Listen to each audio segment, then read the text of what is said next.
여러분 안녕하십니까? 말씀으로 하루를 여는 천수답의 새벽 묵상입니다. 오늘은 예레미야 34장을 내 형제를 놓아주라라는 제목으로 묵상합니다.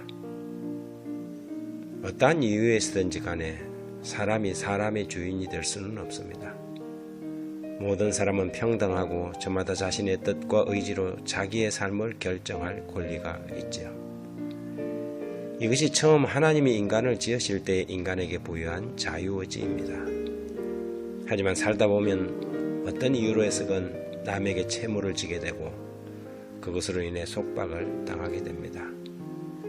그것이 자기의 실수일 수도 있고 게으름이 원인이 되기도 합니다. 하지만 하나님은 여기에 대한 명확한 명령을 주고 있습니다. 출애굽기 21장 2절에 내가 히브리 종을 사면 그는 6년 동안 섬길 것이요 제7년에는 값없이 나가 자유할 것이요. 건강한 공동체의 두 기둥은 자유와 책임입니다. 이것을 한 단어로 말하면 책임 있는 자유이지요. 공동체의 주체가 책임감 있는 자유인이 될 때 비로소 그 공동체는 건강한 공동체라고 할 수 있습니다. 그래서 하나님의 다스림은 섬김입니다. 세초에 하나님이 인간에게 부여한 통치권, 창세기 1장 28절에 하나님이 그들에게 복주시며 하나님이 그들에게 이르시되 생육하고 번성하여 땅에 충만하라, 땅을 정복하라, 바다의 물고기와 하늘의 새와 땅에 움직이는 모든 생물을 다스리라 하신 것도 섬김에 대한 명령입니다. 하지만 이런 섬김의 다스림과 달리 사단의 다스림은 섬김이 아닌 지배입니다.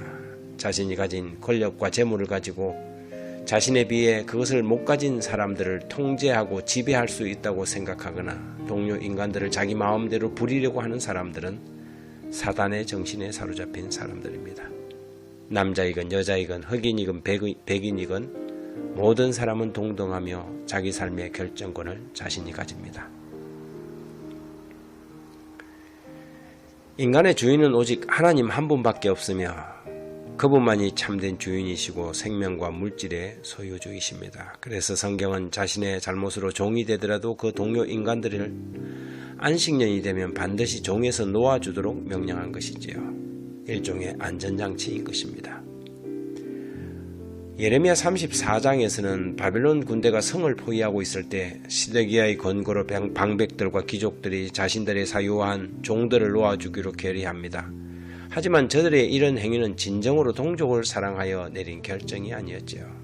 그래서 10절과 11절에 보면 이 계약에 가담한 고관들과 모든 백성이 각기 노비를 자유롭게 하고 다시는 종을 삼지 말라 함을 듣고 순복하여 놓았더니 후에 그들의 뜻이 변하여 자유를 주었던 노비를 끌어다가 복종시켜 다시 노비를 삼았더라. 이 바벨론 군대가 출정한 애굽 군대를 막기 위해 잠시 포위망을 풀자 다시 완악해진 백성들은 풀어주었던 노비들을 다시 잡아서 종을 삼았습니다. 한마디로 거짓 사랑이었고 거짓 회개였지요. 동료 인간들을 종으로 삼고 저들의 인권을 유린한 그들은 이제 다시 바벨론으로 끌려가서 그들이 전쟁의 노예들이 될 것이었습니다. 저들은 7년의 안식년을 어겼지만 그들이 바벨론으로 끌려가서 거기에서 70년을 이방 땅에서 종살이를 해야 했습니다. 그것이 하나님의 명령을 거역한 자들의 책임이었습니다. 예레미야 34장 17절에 그러므로 여호와께서 이같이 말씀하시니라 너희가 나에게 순종하지 아니하고 너희 형제와 이웃에게 자유를 선포한 것을 실행하지 아니하였은즉 내가 너희를 대적하여 칼과 전염병과 기근에게 자유를 주리라. 여호와의 말씀이니라. 내가 너희를 세계 여러 나라 가운데서 흩어지게 할 것이며. 사실 사단이 지배하는 이 세상 재앙을 붙드는 하나님의 억제하심이 없었다면 이 세상은 온통 재앙과 파멸의 세상이 되었을 것입니다. 하나님께서 지금 그 바람을 억제하고 계시기 때문에 그나마 이렇게 안전을 유지하고 있는 것이지요. 그러나 언젠가 사방에 바람이 놓이는 날이 올 것입니다. 각종 재앙들이 자유를 얻게 될 날이 멀지 않았습니다. 그것이 권력이든 사상의 힘이든 부당하게 형제를 통제하고 지배하려고 했던 사람들은 자유를 얻은 재앙이 저들을 심판하게 될 것입니다. 하나님 아버지, 혹시 우리는 자신의 생각을 남에게 강요하거나 다른 사람의 판단까지 내가 지배할 수 있다는 오만함에 빠지지는 않는지요? 노예제도는 없지만 동일한 사단의 정신과 사상으로 세상을 살아가는 수많은 사람들을 봅니다. 사람 위에 사람 없고 사람 아래 사람 없건만 자신들이 무슨 판관이나 되는 것처럼 남들을 정죄하고 심판하는 사람들에게 재앙의 자유를 얻을 날이 올 것임을 배우게 됩니다. 돌아보아 조심하고 더욱 주의하여 책임 있는 자유인으로 세상을 살아가게 해 주옵소서. 예수님 이름으로 기도합니다. 아멘.